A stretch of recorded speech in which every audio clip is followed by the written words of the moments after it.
This is the Psychedelic Medicine Podcast.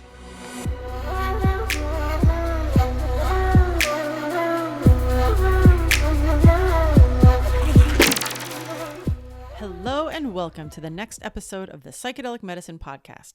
I'm Dr. Lynn Marie Morsky, your guide on this journey, and today we're going to be discussing the applications of virtual reality in psychedelic therapy with Agnieszka Sekula.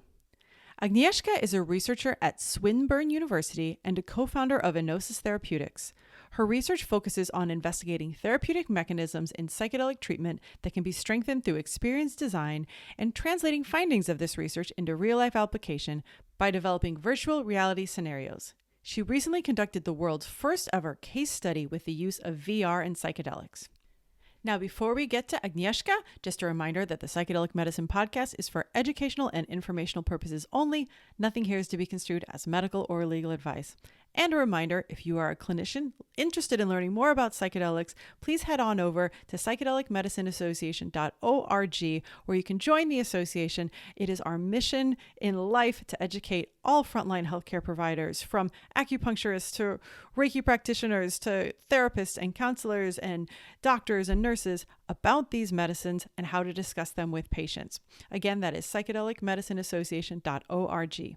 Now, without further ado, thanks so much for joining us today, Agnieszka. Hi. Hi.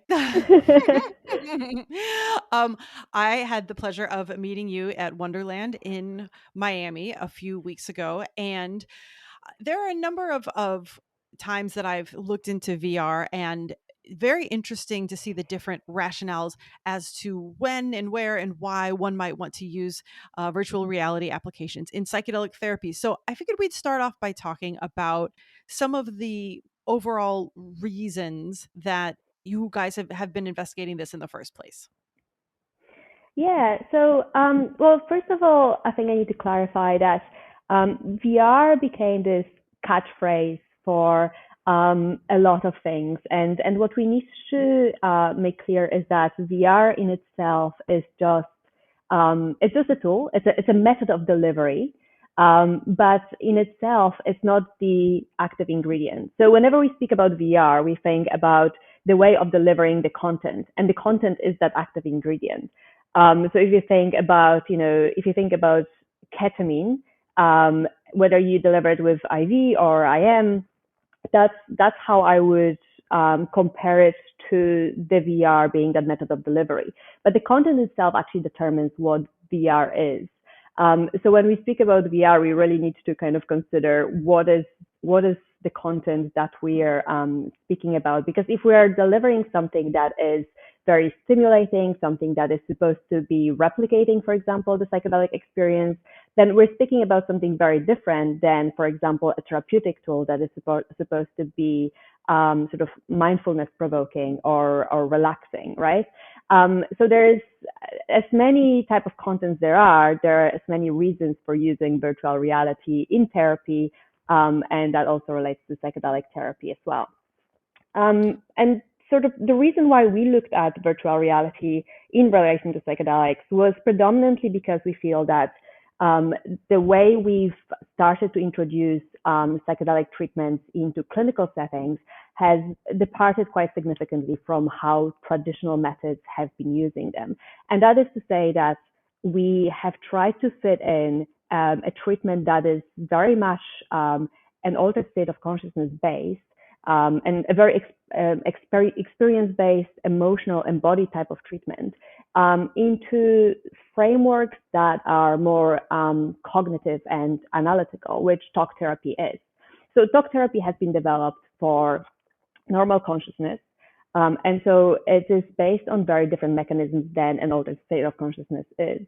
And in using technology or in using therapies that are more immersive or experiential, which VR can be, we're trying to put that altered state experience back at the core of therapeutic engagement, if that makes sense.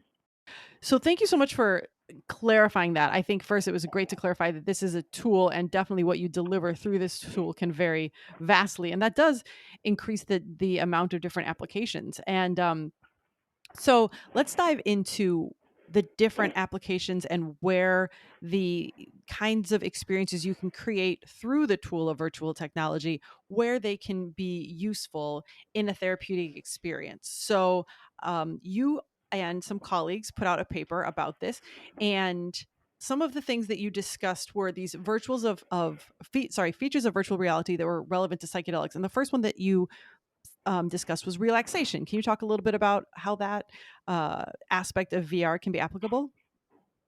Absolutely. So, obviously, the psychedelic experience is a very, very strong, can be very destabilizing experience for a lot of people, and especially for people who have not had that experience in the past. It's very difficult to know what to expect. So it can be quite anxiety provoking. Like anxiety is one of the main side effects that is reported in clinical treatment with psychedelics. And we would obviously like to ensure that patients that go into that treatment are as relaxed and as trusting as possible. I mean, you might want a little bit of, anticipation of something that could be destabilizing, but you don't want to be panicking, obviously. And so we do want to introduce methods that are as good at relaxing as possible. And there's a lot of methods that are currently used in therapy. But what is powerful about VR is that it is very reliable, and that it does induce relaxation much quicker than a lot of other methods. And one of the reasons why relaxation is sort of more profound and easier with VR is that property of VR that we call the buffering, or we relate to it as buffering, which is that capacity to completely detach you from the external environment. There's a number of benefits to that. Relaxation is one of those benefits, but it is also important to remember that when we go into an altered state of consciousness therapy, we would like to be as detached from the normal consciousness as possible, to be able to dive as deep as possible into that experience. And through the process of buffering, we can be completely detached from all those elements that tether us to that familiar reality. Even if they're comforting elements like, a nice bed or a nice picture on the wall, there's still kind of elements that are very familiar to us, and that we experience in our sort of day to day. This is not something that we would like to stay connected to as we dive into experiences that are supposed to be mystical or very different in nature. And that capacity of VR to buffer from those elements is very important in both inducing that state of relaxation, but also in allowing patients to dive deeper into what is happening within them and kind of forget about everything else that is surrounding them, whether it's a clinical setting or it's a therapist's office. So that capacity to buffer is one of those important aspects in immersive technologies. I like that you bring that up, because I was trying to put myself in the situation of doing some kind of treatment at my own home or even at a clinic that I'm used to, but to me would seem clinical. And I think, oh, well, I'll just put on the eye shades. But then that limits you to only having an eyes closed experience. But with the VR, then you could have both an eyes closed experience if you choose to, but also an eyes open experience that doesn't suddenly pop you back into like an attached reality, like you were saying. So I think that's a really key feature that I'm glad that is being investigated. You Yeah. spoke next about mindful, or did you have something to add to that? Yeah, so the important thing here is that obviously blindfolds are very important in kind of increasing that capacity to go inwards. But it is a very binary approach, as you said. It kind of allows either all or nothing. And VR gives you this whole spectrum of possibilities in terms of the stimulus that you can explore, which does make it much more personalized, and it gives us the possibility to target individual types of stimuli that might be beneficial at specific points in time of the experience. Yeah, that makes total sense. You next went on to discuss mindful presence and how that aspect of VR may be helpful, especially when people might be having an intense experience. Yeah, absolutely. So we do know that mindfulness or mindful presence does increase our capacity to go into the psychedelic experience a little bit deeper. the team in Zurich has been exploiting that very strongly in looking at experienced meditators in a psilocybin retreat and how much more powerful the experience is for them when they're in that mindful presence. And this is something that we would like to encourage as well with our clients, to be able to stay present with the experience. So that mindful presence is it's more than just being relaxed and trusting. It's to be able to stay with the experience, whatever it is, which becomes particularly important when the experience becomes challenging, obviously. It is that capacity to just surrender into things and to trust that we're going to emerge on the other side okay, no matter what's going to happen. And so in that sense, to be able to really let go and truly experience whatever comes at us in a way. And here again, VR can be quite powerful in being able to induce that mindful presence. I think mindfulness applications are by far the most common use of VR these days, because VR is so powerful at having that, inducing that mindful presence in very acute settings, especially in settings that are particularly stressful. So mindfulness applications are often used in hospital settings. They're often used right before even painful procedures to sort of be able to aid with the analgesia, just because of those properties of relaxation and buffering and being able to stay focused on the task at hand. And that's something that can be very important, especially going into the experience, so immediately before the experience. And this can be also important in case the experience becomes too overwhelming or too difficult, and the patient needs additional support in order to be able to kind of dive back into it. Yeah, and that makes total sense as well. And I'm so curious here. Like, I'm the more we talk about it, the more I'm just very much wanting to try, and also very bummed that I did not get a chance to experience your booth at the conference, because Yeah. I'm thinking like, what a lovely, we always try to do our set and setting, and we're like, okay, how can we just not work the day before and meditate and do all the breath work? But the addition of this kind of other separate world that's designed for this mindfulness and inner focus sounds like an absolute fantastic addition. So love this topic. Next gets in your paper to augmenting peak states. So in kind of the converse is like, instead of trying to bring you down if that's too intense in the journey, augmenting that chance to get the mystical experience that has been found to be so predictive of a positive outcome. Can you discuss a little bit about that?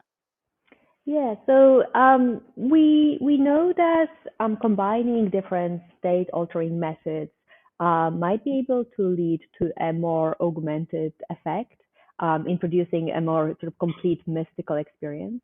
This hasn't been explored very deeply, but there is some studies that indicate that we might be able to use this therapeutically. So, for example, there has been studies back in the 70s showing that LSD and sensory deprivation together can lead to a more profound mystical type experience. Again, psilocybin and meditation are quite often explored hand in hand, and these are two very different approaches to altering the state of consciousness, right? So, and they are very different in nature in terms of the mechanisms that they promote. And so, by applying those mechanisms that are both state altering but very different in nature, we might be able to obtain a stronger peak experience. This is also explored quite often in more traditional shamanic settings. Psychedelic substances are often combined with, for example, with trance dance to induce a stronger sense of alteration of consciousness. And so this is something that we think might be worth looking into, especially for clients who might really struggle to surrender and let go, or if there is a need for repeat dosing in treatment, that might require a little bit of sort of diving deeper into that mystical state. And so this is actually something that really initiated us looking into using VR with psychedelics. VR does have some state altering properties, but they are there's some parallels between that and psychedelics, but there's also the way of inducing an altered state is at the same time quite unique with VR. So, for example, virtual reality can lead to a loss of sense of space or time, or even disconnection from one's body, which are some of the properties of an altered state of consciousness. It can be an ineffable type experience. It is quite difficult to put it in words. This is something that we often struggle with when we try to describe to people what our experience feels like or what it is like. It's difficult to explain that, just like it's difficult to explain to someone who's never had a psychedelic experience what a psychedelic experience is like. So these are some of those state-altering properties that are a little bit similar to psychedelics. The use of VR can also be applied to achieve a state of awe. And there's different types of awe. There's this more immediate type of awe that we can get, for example, from looking at a beautiful landscape. This is something that is often related to as a quick-boiled awe, which is immediate and incredible, but it's not very deeply destabilizing. What we've kind of seen with both psychedelics and some VR experiences is that they can lead to a stronger sense of awe, which is that more destabilizing, more difficult to obtain, but also more profound and long-lasting state of awe. And so these are some of those properties that might be explored in parallel between VR and psychedelics to lead to a deeper mystical experience if they're applied together. And so what we look at is how can we use virtual reality to either maintain that alteration of consciousness for a little bit longer, or how can we use those alterations to be able to tap back into the psychedelic experience once it concludes. And speaking of altered states of consciousness, the next thing that you mentioned in the paper as a benefit is the possibility of using virtual reality to prime somebody for an altered state of consciousness, which sounds very useful because, as you had said a few minutes ago, like some people have it may be a little frightening, or they're still so maybe tethered to a conscious state that they're having a hard time letting go. So can you talk a little bit about how VR can prime them for that new state? Yeah, so another way we can use VR is to look into inducing an altered state of consciousness during the preparation sessions for patients to learn a little bit of what that feels like. So to, again, make sure that they feel more relaxed, but also more competent in entering an altered state when the time comes and during the dosing session. So one of the main functions of preparation session is to actually prepare clients to what it feels like to enter an altered state of consciousness and what to expect, to sort of calm them down in terms of what might be the challenging things about it, to maybe manage the expectations in terms of, whether they will go deeply in or not. But at the moment, the way this is being explored is mostly through talking about it. And it is, as we established, it is very difficult to talk about a psychedelic experience when someone doesn't know what to expect. It's very difficult to explain that in words.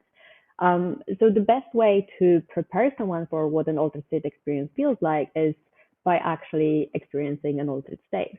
And here again, VR can be very helpful in approximating a little bit of what that psychedelic experience might feel like, at least in terms of the visual aspects of it and that immersiveness of it, experiencing that alternate reality, that sort of different world to what the normal world is, to make patients feel a little bit more at ease and, again, a little bit more competent in entering that altered state. This is something that is explored quite often. For example, the American Navy SEALs are training, entering an altered state during the training sessions by using a variety of different tools, for example, sensory deprivation or trance or meditation, so that they can learn how to enter that state during their mission. So they translate the state alteration that they've learned during training with all those different methods into a state of flow or merging the group consciousness, what they call it, during the mission. So you can translate that capacity or that skill that you've learned in entering an altered state from one method to a different method. And that's why we believe that by training entering an altered state with VR, you can become a little bit more skillful at entering an altered state with psychedelics. I like that idea. I had not thought of that. And the next thing, speaking of things I had not thought of, and you note this here that it's a little bit counterintuitive, is you mentioned that virtual reality can be useful in augmenting the therapeutic alliance, which we even state, despite the common argument that use of technology and therapy can reduce the human connection, you note that VR therapies have one of the highest therapeutic alliance rates. So can you talk a little bit about that, please? Yeah, as you say, that's a little bit counterintuitive. We do see technology as something that is kind of immediately opposing that which is natural or human, which doesn't necessarily have to be true. Technology is just a tool and depends how we use it, right? Um, so in this case, VR does become that additional layer of reality that can feel very intimate, can feel very personal. And again, that obviously depends on how we use VR. But if we allow patients to create that world inside out for themselves, then they can have a stronger sense of control over that world, and feel more empowered to sort of take control of their own healing. And in that sense, that can translate into more trust, into more therapeutic alliance between the patient and the therapist. So if we engage patients in being able to open up within that world that is more intimately their own, it might feel easier for them to then open up to others, including the therapist. And this is, I need to clarify that this is not to sort of replace that connection with the therapist. We obviously want that end goal to be able to look someone in the eye and speak about things that we really struggle to speak about. But we also can't expect patients or clients to be able to do this immediately. We need some time to get ready in order to process all those things. And adding that additional layer of reality, which VR allows, might give us a little bit more time. And so what I mean here is that if you speak to a therapist within a virtual environment, it might feel a little bit more like you're speaking to your plants or to your dog. It does feel a little bit easier than to speak to another human being, even though therapists are well trained in showing no judgment and showing support. There is still that layer of kind of expectancy or fear that we might experience when we speak to another human being. But by being in that virtual world that is our own, that we can furnish the way we want, like what we're used to is that we are visiting the therapist office and we are just guests in that office, and so we don't really have a control over the light or the plants or the mood in the room. But within VR, you can have a full control over that entire space, and that space is your own. So that does give you a sense of empowerment and control that a regular environment does not allow. And what we hope to see is that this increases the sense of both self-efficacy and the therapeutic alliance, which are the two sort of concepts that we're going a little bit deeper into in the paper. Yes, I love that you wrapped it up with the self-efficacy because I had not thought about how VR might be able to help you strengthen. And if we don't, anybody not familiar with self-efficacy in this concept, it's that when something gets challenging, you have the tools. And if you welcome those challenging thoughts and emotions instead of avoiding them, this is beneficial, and you can, you will get through it. Like you said before, there's something on the other side, but that you kind of can find it within yourself to address that. Are you do you know how VR specifically can help foster that feeling? Yeah, so it is what I kind of explored a little bit in that sense of being able to control your own environment and to build that environment inside out. There are different tools also that can be explored that are a little bit more game-like that can increase that sense of self-efficacy. There have been studies, for example, that have used a projection of disturbing thoughts onto the VR space, and then literally physically kind of fighting those thoughts or destroying those thoughts so that you can tangibly see how your thoughts can be defeated, which makes it a little bit more easy to visualize how to fight those thoughts that are unwanted. And that's something that is quite important in VR, that we can actually use those multisensory expressions that can be manipulated and controlled and explored in ways that are a little bit more tangible, which isn't always as easy if we're just trying to do it in our heads. It's some people might find it very difficult to visualize things. It's also a little bit more difficult to dive deep into different processes when you have to hold those thoughts in your mind at the same time and try to process them at the same time.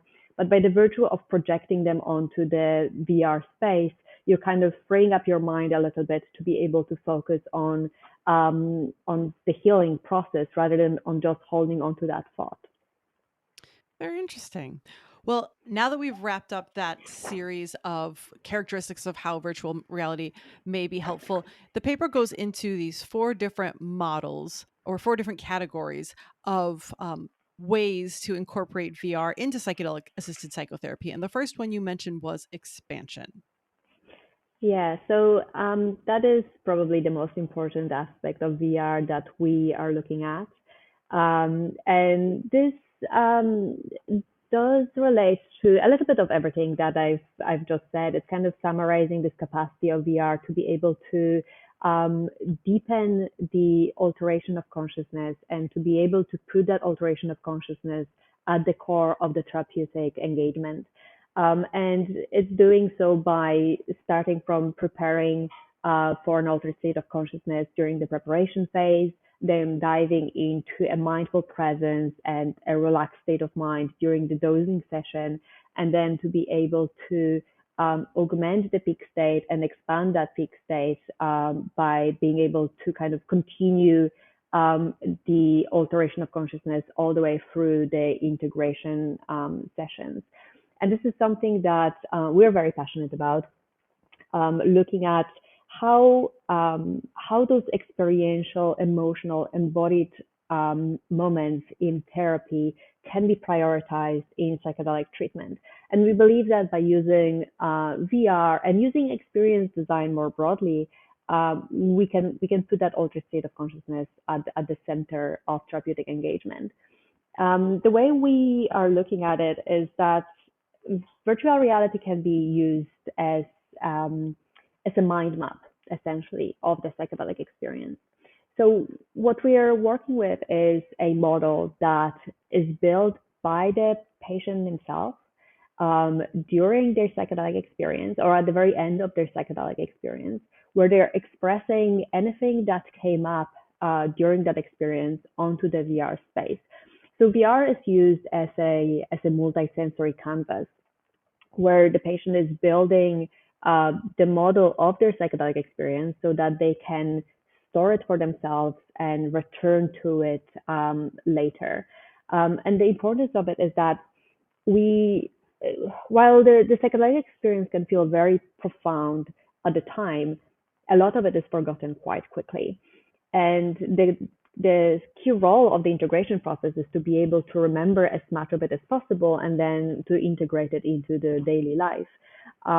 What we would like to do is to use those unique properties of VR to be able to store those memories and those expressions of those memories for as long as possible to make that process of integration easier. And so by projecting onto VR, I mean creating actual audio and visual recordings of the experience by the patient themselves from within the VR space, and creating certain symbolic actions with those recordings so that they can be preserved for them for as long as possible. And then the process of integration is based on returning to those expressions that are the sort of the first raw expressions of the experience as it unfolds, and then building on that, exploring them, finding different themes and links and connections between those expressions, and performing further symbolic actions so that you end up with having the entire memory library of the psychedelic experience and then also of the therapeutic engagement. And in that sense, that's how we relate to that expansion of the psychedelic experience, because we try to preserve that experience and keep expanding on it as we go through the process of integration. That's so interesting because usually the only thing we have as an anchor back to our experiences may be something like the playlist, or perhaps the person who was there next to us. If next time we see them, that reminds us of being in the ceremony. But to be able to have a library, like you said, kind of a memory library of the experience, that it's a very interesting concept to keep that feeling with you and to help you to be able to access it not only in integration but even post integration. So that's a very cool concept. The next thing you brought up was transition. Yeah, so transition is basically using virtual reality as a bridge between the normal consciousness and the altered consciousness. Um, so, as we kind of spoke about before, the process of surrendering into an altered state of consciousness can be a little bit destabilizing and can be a little bit challenging for some people. And that time is quite critical because it can determine how deeply we go into the mystical experience. So what we try to do is we're trying to make that transition as easy as possible for clients. And virtual reality can be used as this transition zone, that is that in between world, basically. So instead of jumping kind of from a normal consciousness and from sitting again in a maybe in a therapist's office or in a clinical room, and then just putting on your blindfolds and immediately kind of being diving into that altered state of consciousness. We are providing that space that is a little bit of that in between world that can slowly take you out of that familiar environment into the space that is a little bit more unique and abstract and mystical, and help to ease that transition a little bit so that you can slowly let go. And that's when that whole spectrum of stimuli that VR allows comes into play. So instead of just having that binary method of you're sitting in the room and then you're putting on your blindfolds and you're expected to dive in, you kind of you we provide the type of stimulus that slowly immerses patients into that experience and gives them a little bit more time to adjust, and also gives them a little bit sort of more space to be able to transition, to be able to look into themselves and focus more on those introspective processes rather than looking to the outside. And sorry, I've just lost my place in your very long article, which is I highly recommend everybody read this because this is so thorough. There's so many concepts in here that I was like, how are we going to get this into an hour? We're going to get this into an hour. By the way, we will link this to the show notes. The next thing is I was like, maybe I could leave out some of these. No, these are all really fascinating. So since this is the first discussion we've had on virtual reality on the show, I'm glad that you are patient with going through all of these concepts. Really appreciate it. So the next one you covered was cohesion. Yes, and that's also a very important thing, which the problem that we face in psychedelic treatment, and it's not just unique to psychedelic treatment, but the idea that we will be able to provide a comprehensive treatment within 6, 8, or 10 sessions is quite bizarre. Obviously, the process of healing is far longer than that. And the problem we are facing is that patients that come into those treatments are aware of the fact that they have a very limited time. They know right from the onset that it's going to take 6 or 8 weeks, and after that, they'll be expected to kind of go off on their own. And that sense of impermanence can also be quite challenging, and might impact how deeply the patient will dive into therapy, might impact the trust that is being created between the patient and the therapist. And this is something that we obviously would like to avoid. We'd like to provide patients with that sense of permanence in treatment right from the beginning of therapy so that they know that they have something that they can hold on to for as long as they need that. And that's where that sense of cohesion comes into play. So first of all, by being able to provide reliably a very similar type of environment through virtual reality, we provide that thread that is unifying across the entire treatment. So if we provide, let's say we use a very similar mindfulness scenario in every single session, from introduction through preparation, through dosing and integration, we provide that unifying thread that is the same and is reliable, and that's something that the patients can expect to experience in every single session. And by doing that, and by the virtue of VR being able to be used by themselves as well, we open the doors for what we call self-practice. And that's something that the patient can continue with on their own, even at home, for as long as they see fit. And they've got this cohesive thread that they can keep going with at home on their own, even for years if they want to. They can also keep inviting a therapist to come and join them and continue with that thread of therapy, either at home or back at the clinic. But there's that sense of continuity that is maintained that is very important, to be able to maintain the effects of therapy for longer than just those few weeks. Yeah, that's a really interesting thought, because there isn't another equivalent, just like with the memories, the memory library. There is another equivalent of a thing that you can kind of carry through, unless maybe you have like an object that's your journal that you use and all the things. So that I can see the utility for that. And the final concept here of the four is rescue. Yeah, so rescue is an interesting one and slightly counterintuitive, and it also follows a very sort of different principle to anything else that VR would be used in psychedelic treatment. So we haven't really covered, what sort of types of content would be used or would be ideal when it comes to combination of VR psychedelics.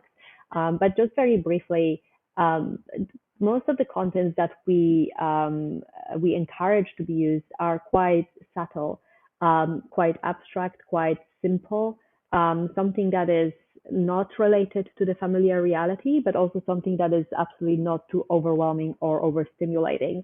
And so to give you an example, in our work, we don't actually really produce much of the content ourselves. We actually get the patients to produce the content.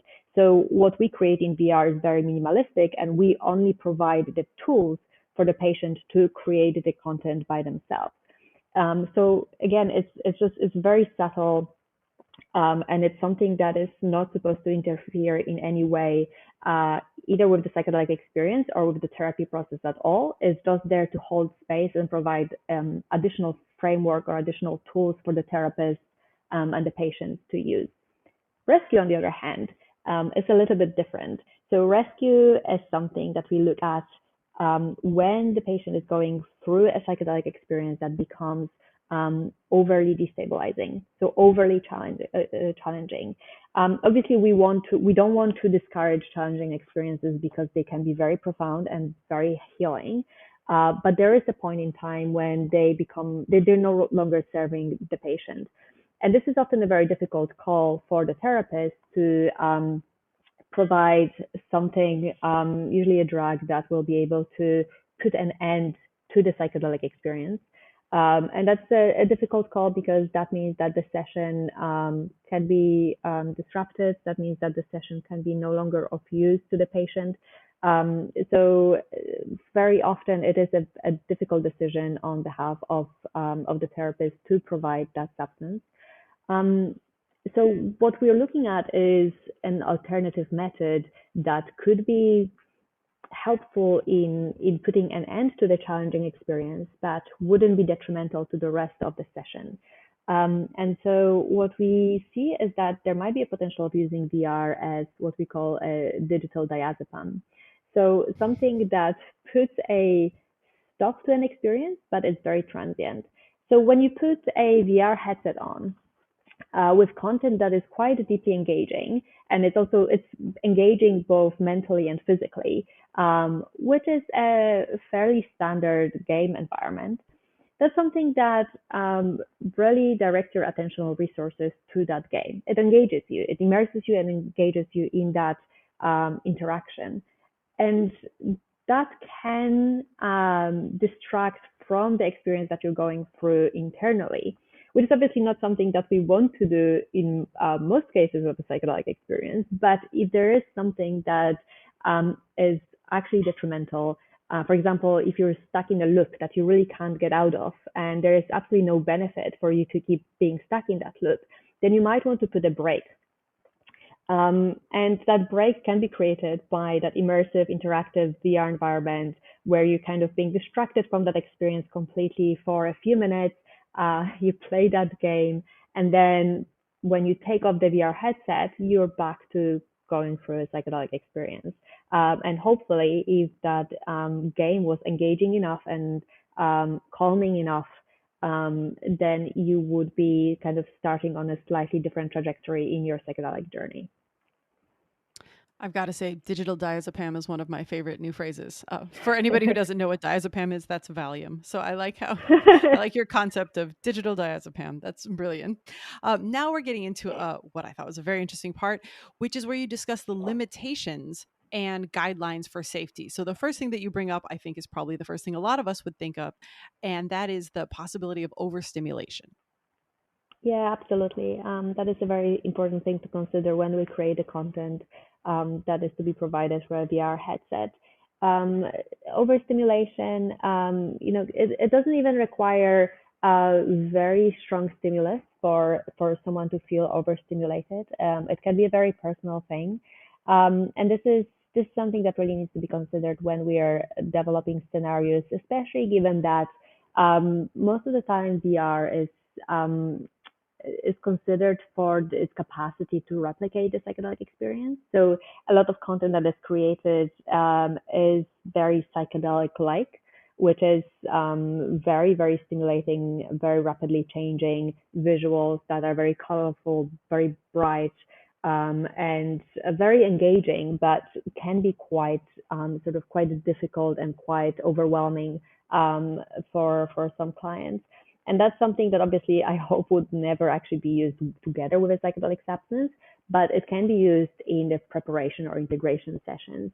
And it still needs to be, a lot of care needs to be taken with using a stimulus like that, because it can be over empowering, and it can be more detrimental than beneficial.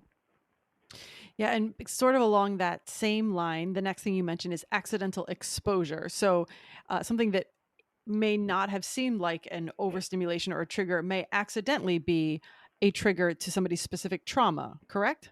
Absolutely. So, for example, imagine providing a content that can seem very calming and beautiful and relaxing. For example, being on the beach, or being in a boat on the ocean. It can be very, very relaxing for most of us, but for people who might be scared of water or have some sort of experiences with water that are traumatic, this would be incredibly detrimental. And especially if you consider providing something like this shortly before the dosing session, that can have very, very dire consequences for the rest of the psychedelic experience. Um, and that can be related to any type of content. Being in a forest can be very triggering for some people, even though it might be a beautiful scenery that we wouldn't consider at all to be overstimulating in any way. But it can contain certain elements that might be triggering for some patients, and so that's why VR does provide this capacity to personalize most of the environment. It's not very difficult to be able to provide individually targeted content, and that has to be a part of sort of the preparation sessions together with the patient to be able to really establish what kind of environments will be beneficial and what kind of environments might be triggering before any content is being provided. I love the focus on that because, and also the fact that you just never know. I think I probably mentioned this before in the show, but during a ceremony once, the playlist, this is without VR because this can happen in other settings, right? The playlist happens to suddenly go to the theme song to this podcast, right? So the Porangi song that Mm. plays in this podcast, obviously I'm thrown right out of the ceremony, right? Like I just go back into podcast editing mode and the person I have hosting the ceremony doesn't know that, right? So it's really hard to know unless you get into. And also, some people, if they have a trauma that they may not be familiar with, if it's still a buried or repressed trauma, they may not know that they have this, like you said, fear of water until it comes up. And so it's a good point that VR and other things in psychedelic therapy can have that kind of accidental exposure effect that you mentioned. So thank you for bringing attention to that. The next category is something you refer to as leading, which you describe as a hijacking of the experience and dictating its content.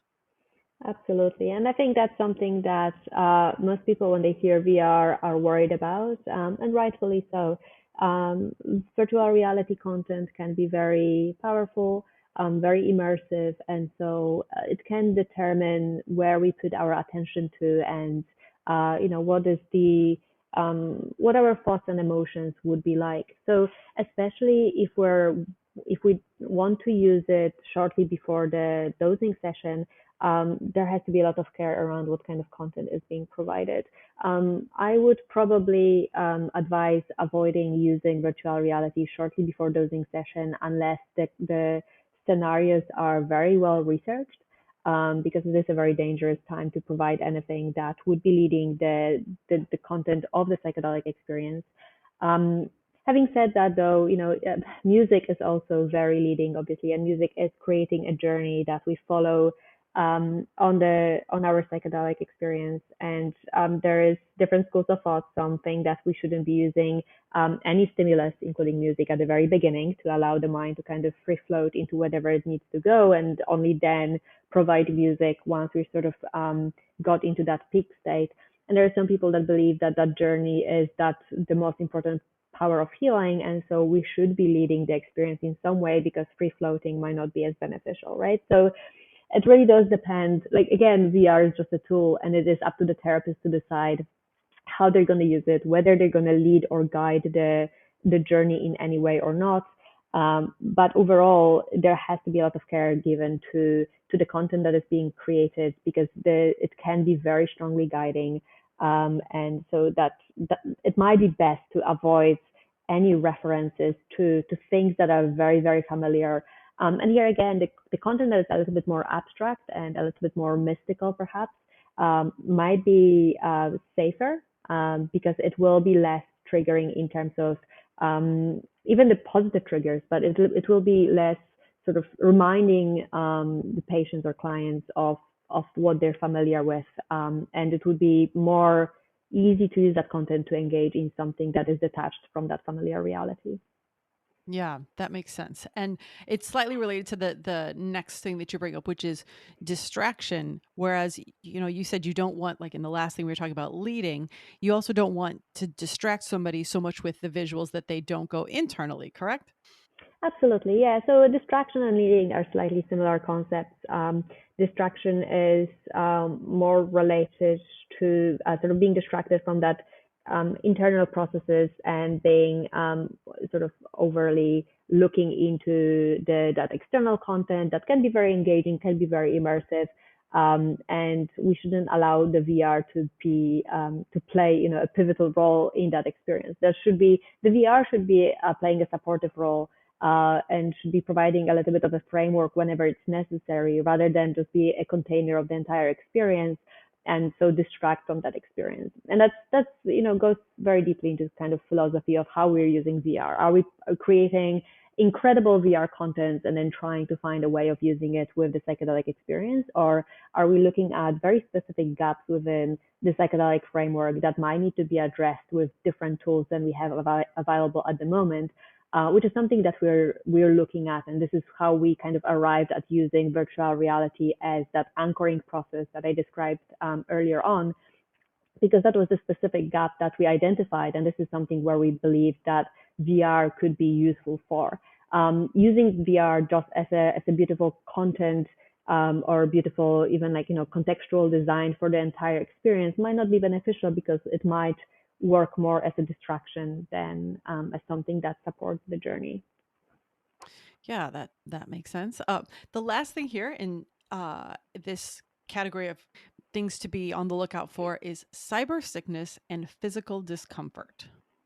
Absolutely. And I think that's something that, most people would be considering because this is something that um, is quite an obvious limitation of technology overall.